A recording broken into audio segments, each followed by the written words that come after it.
I'm actually back at our home base, and we're packing up. We're currently packing up the RV to head into Mexico tomorrow, and I think we're just about done. It feels I like think so. It's felt like a process. I'm like, what is happening here? yeah, it takes a while to unpack. So for Mexico, we are removing as much as we can for the trip, and then just taking, I guess, exactly what we need. So things like I don't even know, just our food and our clothes, as little as possible, as little electronics as possible. I'm not even bringing a camera with me. And why are we doing this? Because of there's a tax every once in a while that It when you depends on, cross. there's like a certain amount of things you can bring, like one laptop per person and stuff like that. And while it's not always enforced, because it is a rule, they can enforce it and then charge you like a 19% tax on certain electronics if you have over the amount. So it's just easier to leave things we don't need Yeah. so we don't have to worry about it. But it's nice that we're doing this trip together. And I thought it would be fun to come on here and talk a little bit about, do we get, do people stare at us? Are we treated kind of funny being American and hanging out in Mexico? And I will say kind of yes and no. We do stand out while we're traveling in Mexico. They can tell right away that we are not from Mexico. Like, I think they can tell actually right away that we are American. I think they can tell by the clothes that we wear, obviously the way we speak. Even when we are speaking Spanish, they know that we're not from there. Sometimes, though, your Spanish is pretty good, and they will say, "Oh, your Spanish is good. Where are you from?" And they don't often guess that you're from the United No, States. sometimes people will say like Colombia, and I'm like, oh, interesting. What a great compliment. But I'm like, my Spanish is not good enough for native Colombian, but yeah, so I'll get that But it does sometimes. throw them off that Yeah, it they're does. confused of where you are from. Me, they always know I'm from America, like all the time. One, like I said, just from clothing, the way you walk, the way you talk, just the way you kind of look. I mean, I think I have a very American look, and it's funny because you told me this or I read this, that the way we speak our languages can shape the way our faces look. So this is part of the reason why some people look like maybe they're American, or maybe they look like they're from Mexico, because you're using different muscles when you're pronouncing these words. So you will stand out. We also, though, granted, nobody has ever been hostile towards us, No, but we everybody's definitely very stand out. kind. Very, very, very kind. But I will also say that we stand out in the United States also. Just you being very tall. I'm like almost 6 feet tall, so I'm almost 6 feet, not quite. She's So 6 feet. She's definitely 6 feet. I definitely stand out most places I go. So even in the United States, we have people that stare at us sometimes. I don't think anybody's ever pointed to us, but especially young children. I would say like 13 and under, maybe even like 10 and under. Typically will stare at you more than I they found stare that at in Mexico too. Like the More kids to were me. just like, "Oh my goodness, look at her!" Like, and I said hi to one, and she like hid behind her mother, and then she came out, and then she was like talking to me for a little bit. But it's pretty funny. But it happens here too. Yeah, it happens here too. But I think in Mexico, it's brought up a couple notches. Like when you're seen in Mexico, there you have time, like literally stop traffic, where people have stopped driving to stare at Sabrina walk by. Guys and girls, I feel like. Yeah, it's been interesting. We had that truck that time when we were in Naco, and the truck was making a left turn, and they were literally both of them. You're making a left, and you're looking right and staring at me. I was like, "You're gonna crash! Like, you're gonna crash." And then when we have Belle, people stare at us too, because it's very uncommon to have a dog on a leash. Most of the dogs just kind of like free roam. So now if it's me, Sabrina, and Belle's on a leash, people are like, "Oh, these guys aren't from around here." There's no way. I mean, they probably had No doubts. Yeah, they before didn't have that. doubts before, No. but yeah, now you throw Belle into the mix, and it becomes even more. That's the wrong button. How do I get that off? Sorry. I'm trying to see the chat. I was trying to bring up the chat and I have no idea. So hopefully nobody's asking us questions because we have no idea. I'm gonna look at this here. Okay, Just Serena will try. do that. So I think, There you go. oh, she figured it out. It's like we've never done a live video before. But yeah, I would say in Mexico, when we are looked upon, I feel like it's always with curiosity. I don't feel any ill temper, No, no but like malice or anything like that. It's always curiosity. I mean, I've gotten questions in stores about my hair. A lot of people in Mexico me think, too. oh my gosh, a lot of people think it's like, oh, just curly and stuff like that. And so I get questions about my hair sometimes. I mean, I had one time where I did get into a bus when I was in Guanajuato. I got into a bus and there was this gentleman sitting in the front seat and he looked up at me and it was like total like shock. And he's like, Afroamericana. And I was like, see, but it was interesting. I wasn't expecting that response, but it was like, And that doesn't happen in the U.S. no, Not usually. not usually, not usually. So that was an interesting experience, but The other way that we stand out in Mexico is with our RV. So it seems, even though like RVing to Mexico is very popular, it's still not something that they see, I guess, on a daily basis, especially vehicles that look like ours, where it's a Class A bus style. A lot of times people have said to us, "Oh, I've only seen this in movies. Yeah, like I've never for somebody seen. to have one. Yeah, I've never seen one in real life." And somebody asked, if they could climb up our ladder and look at our roof. I was like, "There's not much up there to look at. It's just, solar panels and air conditioning." I said, "You can climb up there. Just I was like, don't fall, no Yeah. te cagas, no. yeah, just please don't fall." So yeah, they climbed up there just because they wanted to see what the roof of an RV kind of looked like. So I feel like most of the time, we're definitely standing out in Mexico. Like, People want you to honk the horn. yeah, too, when yeah, you're yeah. driving When by. you're driving down through to like the little cities and stuff like that, kids, adults, male, female, they all want you to blow the horn in the RV. I think they're expecting it Like an air horn, to not have an our air horn. horn and not just a regular, Ford.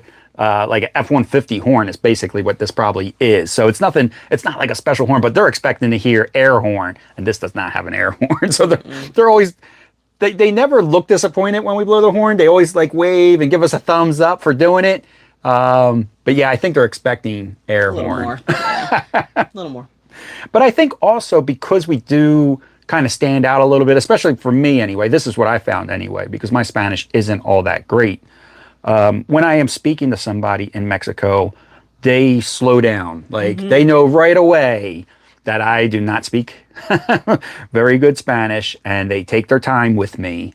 So I honestly think, yes, we do stand out, but I think it's in the most positive way possible. Like they are very curious, just like we're curious of their culture and things like that. They are curious of us. They want to know like where we came from, how long we're staying for. Did we fly in? Did you drive in? Have you been there before? They'll give you recommendations of places to try to eat or bars. I think it's always been a positive experience, even for us standing out as much as we do. I mean, we just stand out like everywhere we go, but even more so in Mexico. I can't think of any negative interactions we've ever had in Mexico. In fact, I remember almost being disappointed when we came back to the United States, because in Mexico, everybody is over the top friendly. They all say Oh, yeah. buenos dias to you while you're passing by, and hola, and nobody stops to chat, but you cannot walk by Everybody somebody. acknowledges you pretty much. You cannot walk by somebody without hearing a good morning, a good afternoon, a good evening. Like nobody will let you walk by without some type of acknowledgement is the best word for it. And I remember we spent about 2 weeks in Mexico, and then we drove back into California, and I took Belle for a walk. And I was walking around California, and I kept on trying to say hello to people. Nobody. I did the same thing in Target when we got to that first city when we came back across the border. I was in Target and I was like, "What? No, nobody cares. Nobody wants to say hello. Nobody back. cares anymore." But it's so weird because how quickly you get accustomed to something. I mean, we were only there for 2 weeks, so you got used to just saying hello and acknowledging, I mean, every single person you walk by. But Yeah, it's a good time. So we'll leave tomorrow. We'll be there for about 7 days. We're going to a new part of Mexico. So we've never been to this part of Mexico. I guess we can say where we're going. Yeah, Rocky Point. Yeah, we're just going to Rocky Point. So it's still a very touristy area. My English will get me by, most likely, from what I'm hearing. English won't be a problem. I know the campground takes dollars, so Yeah, I think you'll be fine. it's very, very touristy, which is kind of like our compromise in a sense because my Spanish isn't all that great. And I've walked around outside of tourist areas. I've had small little conversations with people outside of the touristy areas, but I'm playing charades more than I'm speaking. Like, I'm playing charades. It's a lot of gestures for me. It's a lot of gestures for them. It's a lot of, bringing up photos on my phone and showing them something like, oh, do you have bananas? And this is what I'm looking for, or whatever it may be. Or, this is the name of the restaurant that I'm looking for or the bar that I'm looking for. So, but they're very, Sorry. yeah, they're very patient with I was me. going to say the hardest part about that, like, this is what I'm looking for, is the directions. When people give you directions, like even for me, when people give me directions, they're like, go down the street, go left, and then you're going to see a church, and then go right, and then you go to the right, and then you go left. There's going to be a little store on the side. It's going to be a fruteria, and you're going to see this. And I'm like, I mean, I think my Spanish is decent, but when I get directions, it's like, it's a whole other level. Yeah, and the same way that my Spanish is going to be like is rough when I'm speaking to them. Their English isn't always all that great either. Mm-hmm. So there's definitely a language barrier, even when we're speaking the same language. Like I think I've said before, there was a time I asked somebody where the bathroom was, and I said it in Spanish, and they were like, "Oh, sorry, I don't speak English." And I was like, "But I said it in Spanish," and it works both ways. If somebody there tries to tell me something in English, man, I have a hard time with accents. You have a hard time with accents. Just in general. So, and I feel so bad sometimes. I'm like, oh my goodness. I'm like, I always feel like, we're the guest in the country and I want to be as polite as possible. And you're just staring. You're I'm like, just staring. I mean, blink, blink. there's been times that I've ordered food from a place that, nobody spoke English. And like I said, my Spanish is horrible. And I thought I did a good job ordering the food in Spanish and charades and photos. And then the food came out and it wasn't what I thought I ordered. I'm sure it's what I ordered. It's just not what I thought I ordered. And I'm like, well, I'm the only American in this restaurant. There's no way I'm going to tell them that this is wrong. That this is wrong, and I'm sending it back. They'll be like, "Oh, this rude American doesn't like our food," or whatever it may be. So I just ate it anyway. I was like, I mean, it's still good. It's just not what I ordered Right. or what I thought I was ordering. And it was funny because that was that day that the waitress, I walked in. You guys might have heard the story before, but I walked in. I told her, my Espanol is poquito, and she looked at me and she laughed and she said, "My English is nada." So I was like, "Oh yeah, we're gonna get along great." But she took my order, went into the back kitchen, and all I heard was, something, something, something Americano. So it's a lot of fun to be down there because I feel like just like traveling across the U.S., we learn a lot. I feel like when we travel into Mexico, we learn a lot also. Mm-hmm. I think it's a good learning curve. Another thing to be careful of, like when you're down in Mexico and you are driving, is you have to be very careful to follow all the traffic laws, more so than you would in the United States. If there's a stop sign, stop, come to a complete stop, and then proceed. The locals can kind of get away with what we do here in the United States, kind of just roll through, but they're looking for Americans not, to pull over. So, be aware of that. Make sure you're coming to a full stop, and also really pay attention to. So their stop signs, they're everywhere. They're everywhere. They're not the same shape. They're not always the same shade of color. They can be up high on a post. They can be on your right-hand side. In the median, they're everywhere. Right down the same street, this stop sign will just move location from street corner to street corner. I feel like that's one time where actually my co-piloting job is actually there, where I'm like, Kenny, stop. Where I can actually see a stop sign that maybe he didn't see. I've absolutely have gone completely through a stop sign because I'm used to looking for them on the right, and this one was on the left. I didn't see it. It's hidden behind other signs sometimes. Construction's going on. Construction, Like a lot of hanging. construction. Yeah.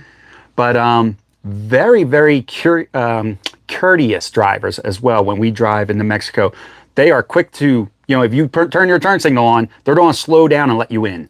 everybody lets you merge. Everybody lets you make a turn. They're probably the most courteous place I've ever driven through. But I feel like a lot of drivers don't follow the rules. They're just No. kind of just driving. They're just, Driving. yeah, doesn't seem to be a whole lot of rules. But like I said, if you turn on your turn signal, most of the time they will let you in. If you both come up to a stop at the same time, they almost always let the first person, not just necessarily the first person, but they always just wave the first, the person on. And sometimes they're both waving like we do here sometimes. So somebody just asked, it flashed really quickly, but where are we going to cross? So we heard that the best crossing to go to Rocky Point would be Lukeville crossing. So that border had closed for a while, but then it reopened. I guess it really hurt the businesses when it closed last year or the year before. So that border is open, so we're going to go through there because it's the closest way to get there. It's only like an hour and 15 minutes from there. Yeah, it's a once you're across the border, it should be a nice, like I said, this is our first time going to Rocky Point, but once we're across the border, it should be a nice, easy drive. And this will be our Just potholes, that's all. Other than Yeah. potholes. And you know what? We're not even bringing the Jeep. We're bringing our C-Max, our Ford C-Max, which we still have. Look at the eye roll. You saw that eye roll? It's not my favorite vehicle anymore. We had not an issue with insurance, but we had trouble getting full coverage on the Jeep for whatever reason. Well, It's so old. It's the age. so it can only get liability. And I was like, liability is, I mean, we have liability on it here, same thing because of the age. But there, I'm like, maybe Yeah. not. So we're bringing the C-Max. And it. Hey, Annette, just for that reason, because we were able to get full coverage on the C-Max, but it sits really low, and the roads down there do have a lot of potholes, and I don't mean like a little bump in the road pothole. I mean like Pothole. Like lose the C-Max in the hole. Yeah, like suck up the entire tire type of pothole. So you sometimes have to drive really slow. So even though it's close to the border, we don't know what these roads are like, right? No, we have never been. So I know, like when we go to Ensenada and we take the RV, we go through that town really slow. Like it's not far; it's like 70 miles, but it takes us like 2.5 hours. It takes a while Because you're moving so slow because the road just isn't. Maybe if we weren't in the RV, it wouldn't matter so much. But when you have everything in here, your plates and your food and everything's rattling to pieces, you just naturally. And you've got nowhere to go get anything fixed. So. Yeah, well, you know what Might be a though? challenge. I hear that you can go into like the little mom and pop shops and they'll do their best to help you. Like I know that one time we were down there and we had a couple other people with us, and the one guy even grabbed a welder because on his fifth wheel he broke a bracket, and the guy showed up with a welder to the site and came out and welded them back together again. So yeah, but I mean, because we passed tons of garages. What are you smiling about? I'm just thinking, I hope somebody else's best is better than my best because. Oh, because I said they'll do their best. You were amazed that I did the oil change in the RV today. I mean, I was actually saying, like, not that. Even though I've been doing it for 8 I know years. people do this, but I think it's kind of impressive that you have the ability to do this. Like this, we went to actually Jiffy Lube for the not Jiffy Lube. We went to Valvoline Valvoline yesterday for the C-Max, and the guy brought like the little stick with the oil to the window, and he's like showing it to Kenny. He's like, "I just want to show you the oil. It doesn't look too bad." I was like, "Oh, we're supposed to know what we're looking at." And then he brought some other stick out with some other thing, and he's like, "I just want to show you this too." I was like, "Oh, another stick with something else on it." But I just. I mean, I know people do it, but I just think it's kind of, I'm impressed by that. Yeah, the RV's easy to do an oil change on. The Jeep is easy to do an oil change on, but the C-Max, the fact that it only sits like 3 inches off the ground. They couldn't even change like the filter because it was The all, air like, filter, locked up. yeah. But it's not that. It's for me, it's just that the C-Max is way too low to the ground. There's no way I'm getting under that C-Max. We'd have to jack it so sky high. It's not worth it. Yeah. So a C-Max is a hybrid, so it's just naturally low to the ground. What else about Mexico? Oh, we did want to take a quick survey with, I don't even know how many people we still have watching, but just a quick survey as far as, so we're not going to do like a full-blown video down there. We've realized that we're just not that type of channel to like take the time to bring out cameras. Sounds like we're lazy. I mean, we're kind of lazy when it comes to videos. We're not the Russos. Like Russos do a great job I love watching with their travel videos. But what we were thinking that we could do is I will take video and some photos of the trip, and then we could do like a highlight reel. Maybe it's like only 3 minutes long or 4 minutes long of things that we did in Mexico. Like, I'm guessing like you guys would probably want to see video and photo of maybe the campground that we stayed at.